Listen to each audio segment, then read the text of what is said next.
여러분 안녕하십니까. 6월 28일 새벽이 됐습니다. 전은책입니다. 요즘 제가 몸이 좀 많이 좋지 않습니다. 그래서 오늘은 조금 짧게 하겠습니다. 이 나라 의회의 모습이 참으로 비참합니다. 이 명색이 법사위원장이라는 자가 자신의 갑질 진행이 논란이 되고 이를 비판하는 여당 의원들에게 뜨거운 맛을 보여주겠다, 이런 협박성 발언을 스심치 않았습니다. 이 나라는 이제 야만의 나라가 된 모양입니다. 조선일보는 국회가 부끄럽다, 정청래의 입 이라는 제목으로 정치면 톱뉴스로 다뤘습니다.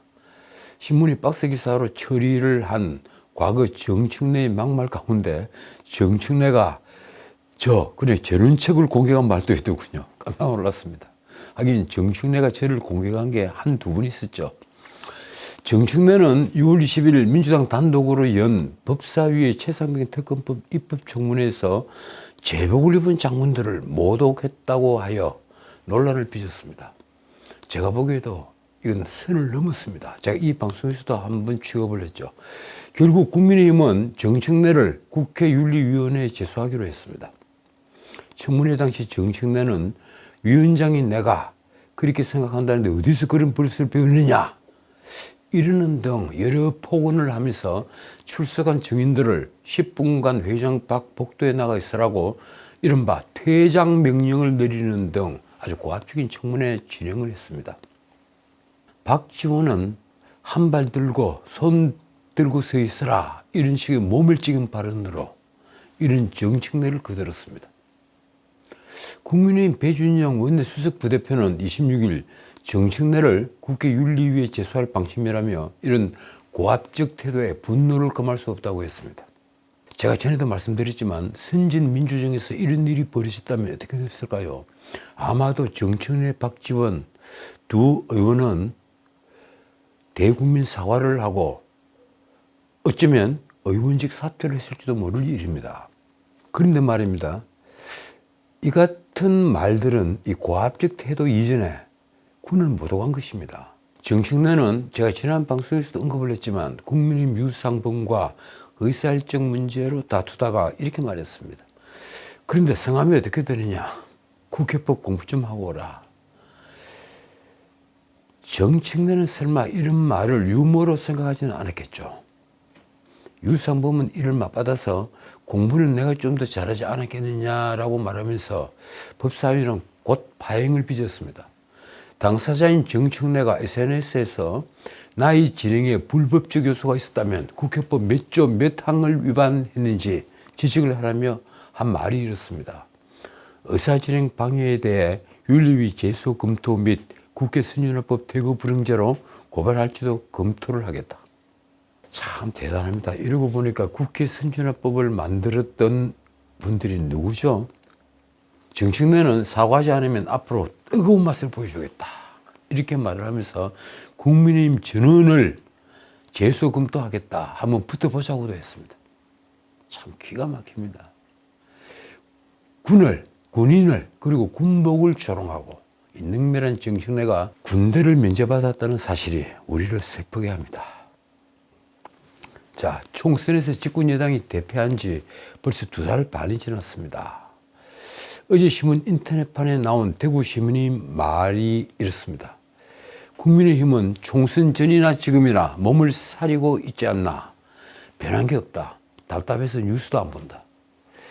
솔직히 이 뉴스를 안 보는 사람들은 지금 굉장히 많이 늘었습니다. 그렇습니다. 요즘 TV든 신문이든 뉴스를 보지 않는다는 사람들이 자꾸 늘어납니다. 그런데도 한 달이 채 남지 않은 국민의힘 7.23 전당대회에서 당대표 주자로 나선 4인방은 연일 인터뷰 등으로 바쁩니다. 요즘 저는 그 네 분의 주장이나 정책 등을 꼼꼼히 살펴봅니다.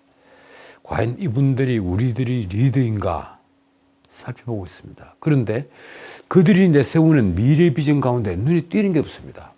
제가 깜짝깜짝 놀랍니다. 이분들은 어떤 비전을 가지고 당대표에 출마를 한 것인가.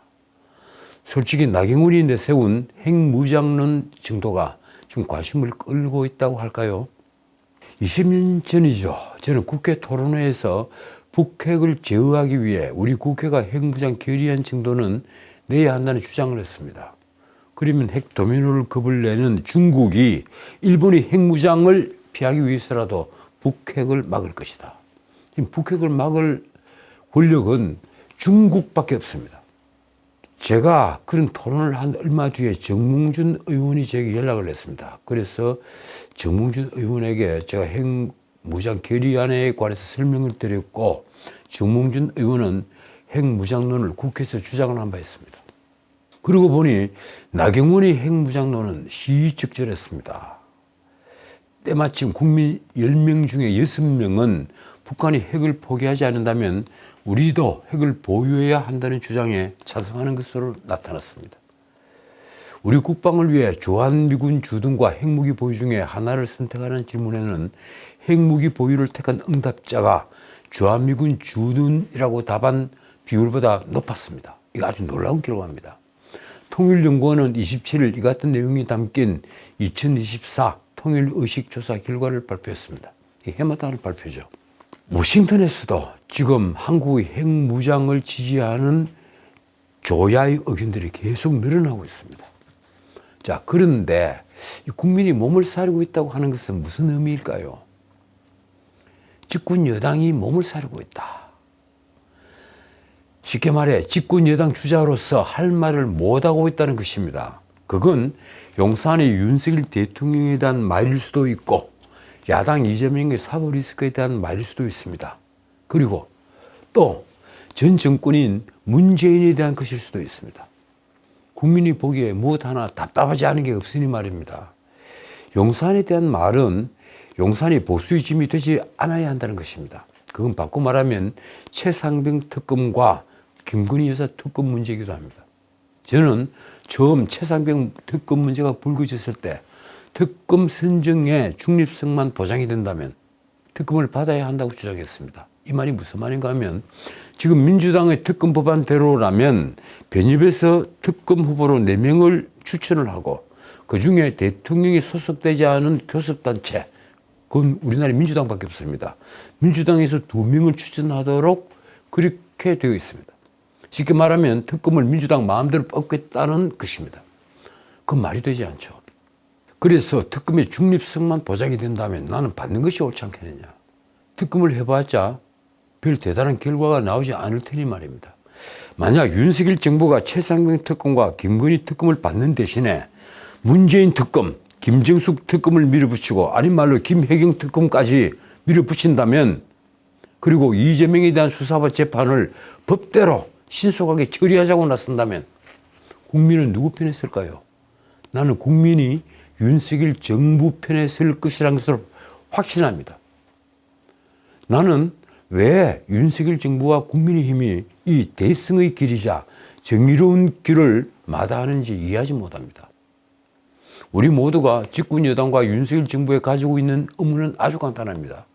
왜 윤석열 정부는 이재명 수사와 재판을 이렇게 방치하느냐? 공직선거법 재판만 해도 6개월 안에 끝내야 되는 강행 규정이 있는데도 벌써 2년을 채워갑니다. 이게 말이 됩니까?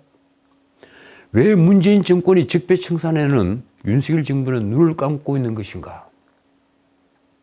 솔직히 우리 얘기해 봅시다. 최상병의 죽음에 사단장까지 처벌하자며 일제히 들고 일어난 이 나라 좌파들은 왜 해수부 공무원 이대준 씨가 북한의 표류에서 사살이 되는데도, 그리고 불태워지는데도 이를 방치한 문재인 정권이 오히려 그를 월북자로 몰아간 데 대해 아무도 분노하지 않는 것입니까? 저는 이것만으로도 광화문에 단두대를 만들어야 한다고 생각합니다. 어떻든 지금 다수 국민은 총선 패배 이후에도 대통령실과 여당이 변하지 않았다는데 절망하고 있습니다. 솔직히 2030을 위한 일자리 정책 하나 만들지 못하고 있으니 말입니다. 이런 판에 국민의힘 전당대회의 관전 포인트는 기껏 의대한이냐 아니면 결선투표에서 대반전이냐입니다. 어차피 대표는 한동훈. 그러냐? 아니면 결선투표에서 한동훈 대 비한동훈 결선투표가 있느냐? 이것이 관전 포인트입니다. 도대체 의대한 어차피 대표는 한동훈이라는 말이 왜 나온 걸까요? 젊고 머리 모양과 넥타이 모양에 신경을 쓰는 패셔니스타. 많은 이들이 한동훈을 그렇게 평가합니다. 이런 분이 여권이 차기 주자라는 것은 솔직히 말해 곧 여당이 절망적이라는 것을 보여주는 증거입니다. 나는 한동훈이 윤석열 대통령과 함께 문재인 정권의 3파 역할을 하고 그리고 문재인 정권 초기 적폐청산을 이유로 보수를 괴멸시킨 장본인이라는 말은 굳이 보태고 싶지 않습니다. 제가 홍준표 대구시장이 이런 말을 한 데 대해서 박수를 치지 않는 이유입니다. 어차피 우리 보수가 영입을 해서 윤석열 검찰총장을 대통령으로 만들었으니 말입니다. 나는 한동훈 그가 이왕 보수 정당의 차기 주자로 등장을 했다면 보수주의자 혹은 범자유주의자로서의 이념과 정책에 충실한 모습을 보였으면 하는 기대를 가지고 있습니다. 그러려면 공부를 좀 해야 하겠죠. 그런데 한동훈은 그런 차세대 젊은 주자로서의 모습을 보이기는커녕 노회한 정치인 같은 모습만 보이고 있습니다. 제가 보기엔 그의 주변 인물도 젊고 신선한 인물보다는 정략의 밝은 이들만 보입니다. 자, 좀 더 근본적인 문제를 말씀드리겠습니다.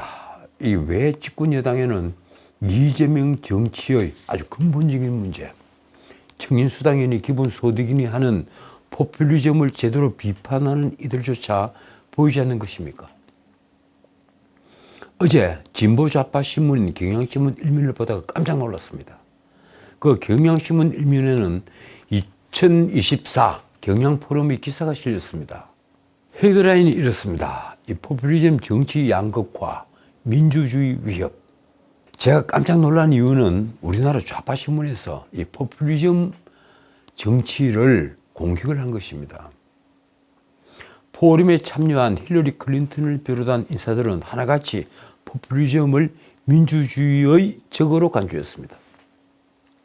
당연한 일입니다. 저는 오랫동안 이 나라의 미래에 대한 강연을 해오면서 우리 미래의 최대적으로 포퓰리즘과 또 부패를 언급했습니다. 포퓰리즘은 우리 보수 우파가 가장 경계해야 할 적입니다. 그런데 최근 경향을 보면 우리 보수 우파, 솔직히 말해서 국민의힘 안에서도 이 포퓰리즘에 경도된 정치인들을 가끔 봅니다. 대중의 인기에 너무 영합을 하는 그런 정치인들 말입니다. 그리고 우리 보수 우파는 부패를 막는 자식 능력을 길러야 합니다.